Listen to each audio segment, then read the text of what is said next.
Evening everybody. I've just been battling some fencing with HS2, but I thought I would, whilst I was out here, I'd just show you this field.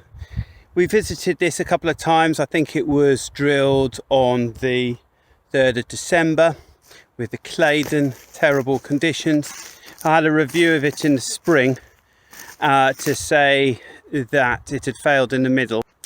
So I just want to show you the harvest results. So as you can see, this is the Claydon 3rd of December section. Stubble's come quite well. You remember that we planted it into quite green standing oats, and then we sprayed it afterwards, or sprayed it on the same day. Now here's a little bit of spring wheat that James, just to clean the drill out at the end, he came through here in the spring, and it resulted in a little higher moisture, but that's been combined. Now as we pan across, this is the wet patch here in the middle of the field. As you pan along, this is the wet bit here. There's the line, acceptable crop up this right hand side. And to try and control the weeds, and rather than let black grass romp away, I just blew some clover in there, and as you can see, it's come absolutely wonderfully. So hopefully get a bit of structure put into it and protect it. There's a little bit of black grass here, but really mostly clover. So the conclusion we came to at the time was that we are not going to spray off the oat cover crop in future. We are going to leave it and drill into the green and then spray it off after drilling. That was one point. Obviously, best of all would be to avoid a situation at all, but these things do occasionally happen. So drilling into the green, spray it off afterwards once we know what the post drilling weather is going to be. 21st of November, 5th of December. Other than that, I think keep going with the Claydon. Don't try and stop. We've got some drilled in early November and then some in early December. It's all come. I'll be able to do a yield and tell you where we got to. But overall, Claydon got us out of trouble. So thank you very much, Jeff.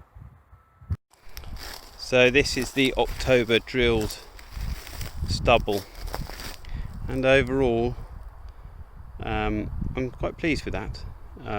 Green tram lines, a bit weedy, looks like fat hen, but overall a good strong plant count for October drilled. Morning everybody, welcome back. This morning I'm standing in front of a field of spring wheat Lennox. This is one of our low input spring Lennoxes. We've shown this a bit in the past, and I really wanted to draw your attention to the colour, how it's really gone off as a result of all the rain we've had this week. I think we're running at about 60 millimeters for the last 10 days. One of my neighbours reports that we've had more rain in August than any other month so far this year. So really very significant rainfall for the middle of harvest. We have been stationary now for 7 days, and it's beginning to have an effect on quality and appearance, as you can see behind. So this field, I've had a few comments from other farmers asking, if I'm selling straw in order to help other livestock farmers out, and this field is being sold for straw. It's a muck for straw policy, so the other farmer will be supplying us with cattle muck. Historically, we have been worried about doing this because of the chance of importing weed seed from with the farmer's muck. But one of our hopes is that the composting machine, because it helps the muck heaps to keep a high compost temperature, 70 degrees, that it kills off the weed seed. So that's encouraged us to go back and look again at muck for straw and composting. So on to the next item. Right, here we are in the combine. Smithy is driving. Look at that beautiful face. Right, so this is spring wheat Lennox. This is on a Warburton's contract. It was the field where we were trying to plant into spring oats during the winter, which had variable results. So this is the bit that we never got round to planting. It was planted into the green in the spring, glyphosated afterwards, quite late, and I would say that it looks as if it's yielding quite well, but I don't quite trust a New Holland yield monitor, so I won't be calling it quite yet. But it's probably, we've got 2 days of combining left, and we had about 10 mil yesterday, and now we're back at it. It's coming in, well, the last field was coming in at about 15%, so we're just, or 15.5, we're just dropping a little bit of moisture off with the dryer.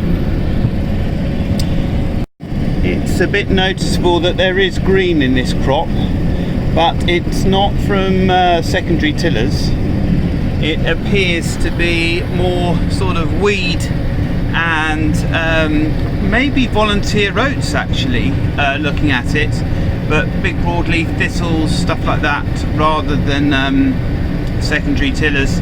We don't seem to be having too much trouble in our spring wheats, so that makes a pleasant change from the oats and barley. Evening, everybody. It's yeah, just gone, it's 1 o'clock in the morning, and we're happily combining away. We're combining spring wheat. So spring wheat yields just dipped below 7, but it's been mostly around 7. This is conventional grown spring wheat, Lennox on a Warburton's contract, and you can see the moisture there is just gone up to 15.5. Up until now we've been doing quite well at about, it has been as low as 13 today. But I just wanted to go through this screen here, which shows you, this is, I've got a combine assist, so here, this section, the blue numbers are what the combine itself is changing. So it's changing the concave and the drum speed in order to maintain my sample. And we have a split screen here. Top half is the grain tank, bottom is the tailings, and we are, if I clicked on here for example, my target maximum speed is 5k with an engine load of 85%. And I'm trying to maintain grain quality or sample quality, and this is one of the main reasons that we bought new. It was in order that we could access this technology. It's been around for, this is sort of the second year of full release now, I think, or third year of full release. For most manufacturers now, they've all got it. So very impressed. This is exactly, we've got a big rain event forecast for tomorrow. This is exactly why we invested in this system, in order that we could push our window envelope further. And yes, really impressed with it, doing exactly what it said on the tin for once. So thank you very much.